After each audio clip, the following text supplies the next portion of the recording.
Assalamualaikum warahmatullahi wabarakatuh. Saya Rafael Zanif Kando ingin menjelaskan tentang latar belakang kedatangan Belanda ke Nusantara. Belanda datang pertama kali ke Nusantara dipimpin seorang pelawat bernama Cornelis de Houtman pada tahun 1596 di Pelabuhan Banten melalui Selat Sunda. Tujuannya adalah berjualan rempah-rempah dan membeli. Baru pada tahun 1602 VOC didirikan. Gubernur VOC pertama, Peter Both, mendirikan markas VOC di Ambon, Maluku. Namun dipindahkan ke Jayakarta, Batavia pada saat itu karena lebih strategis. Namun kolonialisme dilakukan. Akhir kekuasaan Belanda berakhir pada tahun 1942 di tangan Kekaisaran Jepang saat awal Perang Dunia Kedua di Teater Pasifik.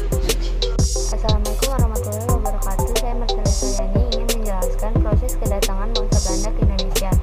Proses kedatangan bangsa Belanda ke Indonesia dimulai dengan keinginan Belanda menemukan jalur langsung perdagangan rempah-rempah, sehingga mereka mengirim ekspedisi yang dipimpin oleh Cornelis de Houtman pada tahun 1592. Niatnya adalah untuk berdagang, maka kehadirannya diterima baik oleh rakyat Indonesia. Namun semakin lama niat tersebut berubah dengan keinginan menguasai perdagangan. Kesuksesan ekspedisi de Houtman ini diikuti dengan lahirnya VOC pada tahun 1602. Aktivitas VOC kemudian berkembang hingga kemudian terbentuk pemerintah Hindia Belanda pada tahun 1800. Tentunya sejak berdirinya VOC, bangsa Belanda telah melakukan ekspansi politik secara perlahan dan bertahap. Ekspansi atau sederhananya ialah penjajahan yang dilakukan tidak serempak di seluruh wilayah Indonesia, karena pada saat itu wilayah Indonesia masih terpisah-pisah seperti kesultanan-kesultanan di setiap wilayah. Sekitar tahun 1930-an, Belanda kurang lebih memiliki keseluruhan wilayah yang dengan perbatasan yang sekarang kita kenal sebagai Indonesia.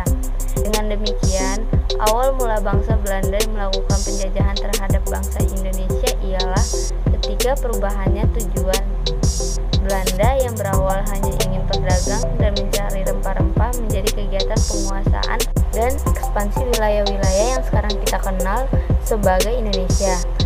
Hal tersebut dilakukan secara perlahan, dilakukan selama ratusan tahun.